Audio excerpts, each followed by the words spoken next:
people find fulfillment in different ways. Some people find it. They full find it. They find it through other people. Like, that's healthy and unhealthy, you know? It's like if you're in a good relationship, if you create little people because that relationship is so good and you're able to like do something really good for the world, then that's great. But then you see people that they do that wrong and it screws them up and it screws their kids up, and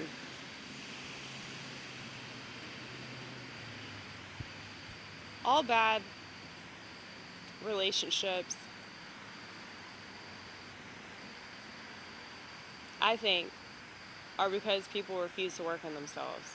Because if they worked on themselves, they would be quicker to get out of bad situations. So even if they happen to attract somebody that wasn't good for them, they'd be very quick to realize that that's the case. And they would distance themselves from that person. And they would look for red flags.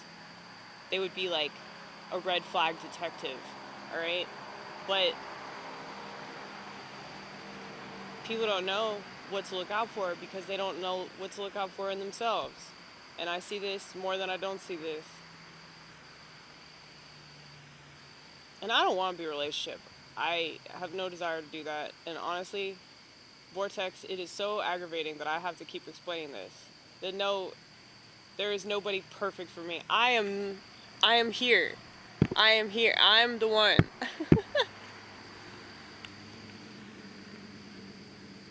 And so I think that we've gotten into our heads, like, because we're so desperate for validation, that the only way that we'll be happy and the only way that we'll be satisfied in this world is if we find another person to understand us.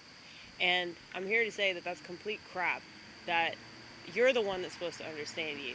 If somebody happens to come along and you're able to make a life with them, that's fantastic. But stop expecting that shit to happen. The reason why so many people are lonely and depressed and miserable is because they can't be the one for themselves. They can't just hang out with themselves and be satisfied. Try avoiding all of your devices. Your TV, your video games, your fucking phone, of course. Okay? Just try to avoid all that shit and see what happens. Just go on a walk and talk to yourself. If you can't handle that, you're a worthless human being. And I'm saying that because, like, people need to have a positive relationship with themselves. If you can't spend time with yourself without having a meltdown or being bored, you need to be mindlessly entertained by somebody else's shit, like, you're not much of a person. And it's like, if you want to be in a relationship, if you want to get married, if you want to have kids, if you just want to have a girlfriend or boyfriend or whatever the fuck, if you want to have friends, it's like, you got to be cool with yourself. Because if you don't, you're just going to attract people that are going to use you. Because they're going to see your vulnerabilities because you can't see them. You're not willing to do the work on yourself.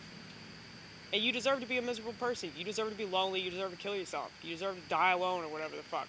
We all die alone. We all live alone. We all die alone.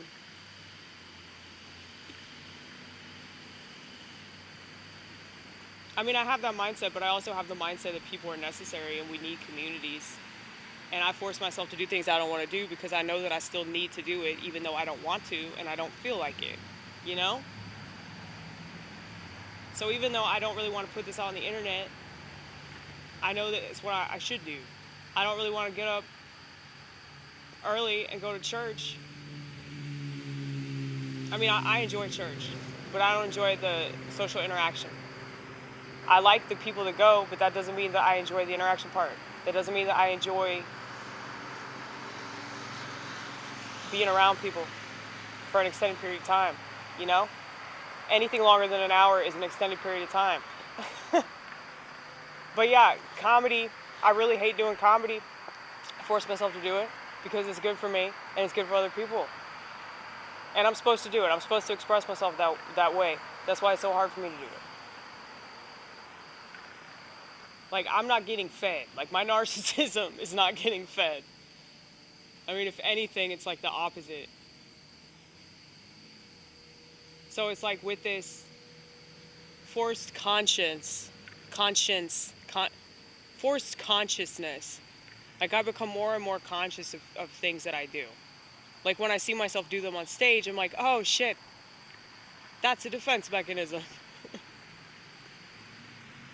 So I know that like with me and mental illness, like everything seems like a defense, you know? And so I can easily recognize that in other people when they're doing it with the gay stuff, when they're doing it with their religion, when they're doing it with politics and race and all that. It's super easy to see it with other people, but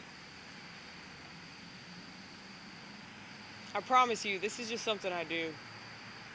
Like this ongoing analysis reel. It's really fucking annoying. If you're annoyed, just imagine how annoyed I am, okay? I'm on a level 150, okay? Because I see it firsthand, like I'm this way, I have to be this way, just think about that.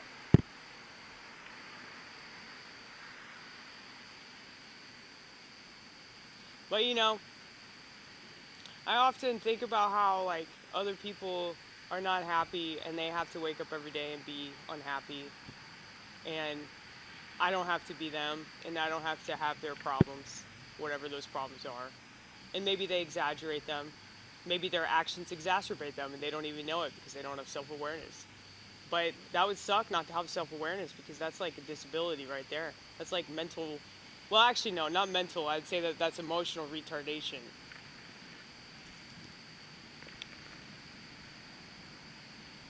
If your frontal lobe's messed up, then that means that you're not going to be able to see yourself, and you're going to keep fucking up and not see yourself doing it. And you're not going to have empathy for yourself. That's why you don't have empathy for other people. That's why these people can't take criticism. That's why they get so easily offended if you criticize anything they like or anything they agree with. If you don't march in lockstep with whatever they think, they get all upset because it's a personal attack. They don't have enough confidence in what they believe in because they don't really believe in anything. So anything that they think they believe in, if there's any kind of attack against it, whether it's real or imagined, they take that as like a personal jab. So that's why people are so sensitive. It's like people don't have any idea who they are. They're so offended if you don't like their identity, but what that means is that they don't really know who they are. You know? Because in case you haven't noticed, I don't give a shit if you like my schizophrenia or not. I don't care if you agree with me or you think I'm stupid or wrong or, like, ridiculous. It's like, yeah, dude, I know. I know that's how I sound. And I'm sure that, like, from your perspective, like, it's probably true on some level. I've made myself very flexible. So I Cirque du Soleil my way out of getting offended, because I think the people that get offended are really fucking annoying, and I wish they'd kill themselves. And that's on every political side, every religious side, people that agree with me, people that disagree, especially the people that disagree with me. But really,